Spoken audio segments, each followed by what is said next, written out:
जय श्री राम। मित्रों, मैं अंशुल राठौर अपने YouTube चैनल पे आप सभी का स्वागत करता हूं। मित्रों, विश्व इतिहास के 72 साल की सबसे महत्वपूर्ण या कहें बहुत ही अनोखी घटना जिसने पूरे विश्व को हिला दिया है वो इस हफ्ते घटित हुई है। जी हां मित्रों, दो ध्रुव विरोधी देश इजराइल और यूएई के बीच में शांतिपूर्ण संबंध स्थापित होना, उनके बीच में मैत्रीपूर्ण संबंध स्थापित होना एक ऐसी घटना है जिसने पूरे विश्व में हलचल मचा दी है।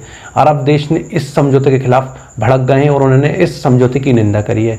मित्रों, फिलिस्तीन के राष्ट्रपति ने इस समझौते को उनके खिलाफ बताया, साथ ही साथ फिलिस्तीन ने यूएई से अपने राजदूत को वापस बुला लिया है। तुर्की ने इस समझौते को इस्लाम के खिलाफ बताया है। ईरान ने इस समझौते को मुस्लिम के पीठ पर खंजर घोंपने जैसा बताया। पाकिस्तान ने यूएई से संबंध तोड़ने की बात करी है। साथ ही साथ हमास और गाजा में उपस्थित उग्रवादी संगठनों ने इसे उनके खिलाफ बताया। मित्रों, ये समझौता इतना महत्वपूर्ण या इतना अनोखा क्यों है? इस समझौते के पीछे है कौन जिसने इस समझौते कराया? साथ ही साथ इस समझौते से असल में किसको फायदा होना है? साथ ही साथ इजराइल और अन्य अरब देशों के बीच में युद्ध कैसे हुआ, क्यों हुआ और इसका विजेता कौन बना? ये सब बातें हम जानेंगे इस वीडियो के माध्यम से। हिंदी भाषा में सरल शब्दों में श्री गणेश करते हैं। मित्रों, सबसे पहले आपको इजराइल का इतिहास जानना पड़ेगा। इसके लिए आपको लगभग 80-90 साल पहले जाना पड़ेगा। मित्रों, लगभग 80-90 साल पहले इजराइल था नहीं, बल्कि बहुत सारे यहूदी जो मध्य एशिया में फैले हुए थे उनका प्रभुत्व था। जो आज यरूशलेम है या वहाँ पर भी काफ़ी संख्या में यहूदी रहते थे। पूरे मध्य एशिया में यहूदियों का बोलबाला था। उस समय इस्लाम ने अपना परचम लहराया और इस्लाम ने धीरे धीरे उनको ख़त्म करते हुए इस्लाम फैलाया और मुसलमान की आबादी बढ़ाई। मित्रों, इसके बाद यहूदी ख़त्म होते होते एक स्थान पर बचे रह गए। मित्रों, वो जगह कालांतर में इजराइल कहलाई। उस स्थान को या उस देश को इजराइल के रूप में बदला गया और उसके बाजू में फिलिस्तीन था। सन 1947 में फिलिस्तीन अलग हुआ और इजराइल बनके एक अलग देश बन गया, पर इस देश को बाकी देशों ने मान्यता नहीं दी थी। मित्रों, क्योंकि ये यहूदी देश था तो बहुत सारे इस्लामिक कंट्रीज इसके खिलाफ हो चुके थे और इसको धीरे धीरे ख़त्म करना चाह रहे थे। ये उनका सपना था। तो लगभग 20 साल बाद सन 1967, क्योंकि 20 साल पहले 1947 में ये देश बना इजराइल, तो 20 साल बाद सब देशों ने मिलकर ये कोशिश करी कि इसको अपन को ख़त्म करना है। मित्रों, इजराइल ऐसा देश नहीं था कि जहाँ दूसरे धर्म नहीं रहते थे। वहाँ पर भी मुस्लिम लोग पहले की तरह निवास कर रहे थे। किंतु जैसे उन्हें पता चला कि भाई इजराइल पर हमला होने वाला है, तो उन्होंने इजराइल का साथ न देते हुए इजराइल के खिलाफ गृह युद्ध छेड़ने का योजना बनाई और उन्होंने सबसे पहले एक व्यापारिक इमारत पर हमला करा और धीरे धीरे वहाँ पर गृह युद्ध छेड़ दिया। मित्रों, इजराइल की सेना इतने सारे देश अल्जीरिया, लेबनान, जॉर्डन, मिस्र, ट्यूनीशिया, इनके खिलाफ युद्ध लड़ रही थी सीमाओं पर।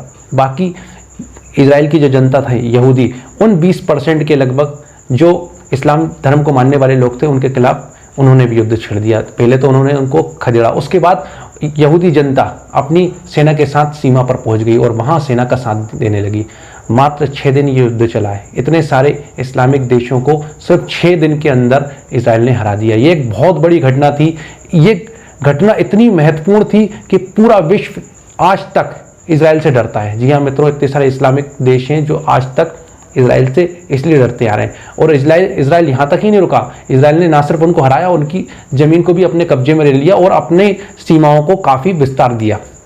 मित्रों, एक ऐसा कारण था जिसके कारण आज तक इस्लामिक देश इजराइल के खिलाफ हैं।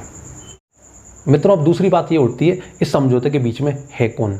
मित्रों, भारत के प्रधानमंत्री नरेंद्र मोदी और इजराइल के प्रधानमंत्री बेंजामिन नेतन्याहू के बीच में दोस्ती जग जाहिर है। इन दोनों की जो दोस्ती है इतनी प्रगाढ़ है कि पूरा विश्व इस बात को समझता है। भारत के प्रधानमंत्री ने इस बात के लिए इजराइल के प्रधानमंत्री को मनाया कि आप इस समझौते पे हस्ताक्षर करें। साथ ही साथ अमेरिकी राष्ट्रपति ट्रंप साहब ने इस समझौते के लिए यूएई के राष्ट्रपति पे जोर दिया कि आप इस समझौते करें। इस जोर देने के कारण, इस चौतरफा दबाव के कारण यूएई ने इस समझौते को तैयार हुआ और ये अनोखा समझौता हो पाया। अब मित्रों, बात करते हैं इस समझौते से असल में फ़ायदा क्या है। मित्रों, इस समझौते के कारण दो देशों के बीच में राजनयिक संबंध स्थापित होगा, उनके बीच में अब व्यापार हो पाएगा। साथ ही साथ आप देखेंगे इजराइल ने इस समझौते को लेकर एक वादा करा है यूएई से कि हम भविष्य में आपको कोरोना वैक्सीन बनाने में सहायता करेंगे। ये एक बहुत ही बड़ा वादा है।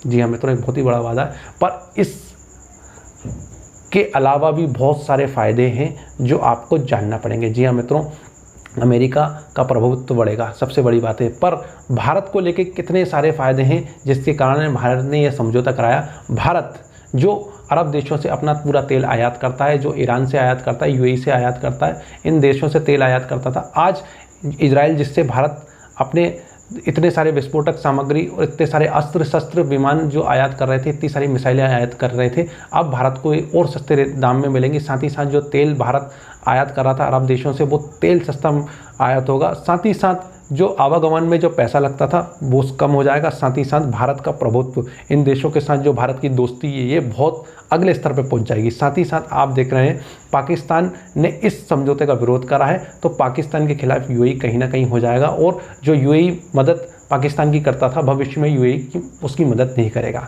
तीसरी बात, चीन जो इतने सारे अरब कंट्रीज़ पे या अरब देशों पे अपना प्रभुत्व जमा रहा था, धीरे धीरे उन्हें दबाने की कोशिश कर रहा था, अब इस समझौते के कारण चीन को पीछे हटना पड़ेगा। जी हाँ मित्रों, चीन जो हर जगह धौंस जमा रहा था, इस समझौते के कारण चीन को पीछे हटना पड़ेगा और अरब देशों पे जो उसका प्रभुत्व था धीरे धीरे कम हो जाएगा। मित्रों, भारत को इस समझौते के कारण चौतरफा फायदा हो रहा है, ये एक बहुत ही बड़ी बात है और भारत के लिए ये बहुत ही एक पॉजिटिव पॉइंट है, सकारात्मक बिंदु है और भारत को कहीं ना कहीं भविष्य में ऊंचाई को छुएगा। मित्रों, आशा करता हूं मेरी दी हुई जानकारी आपको अच्छी लगी होगी। धन्यवाद। जय श्री राम, जय हिंद, जय भारत।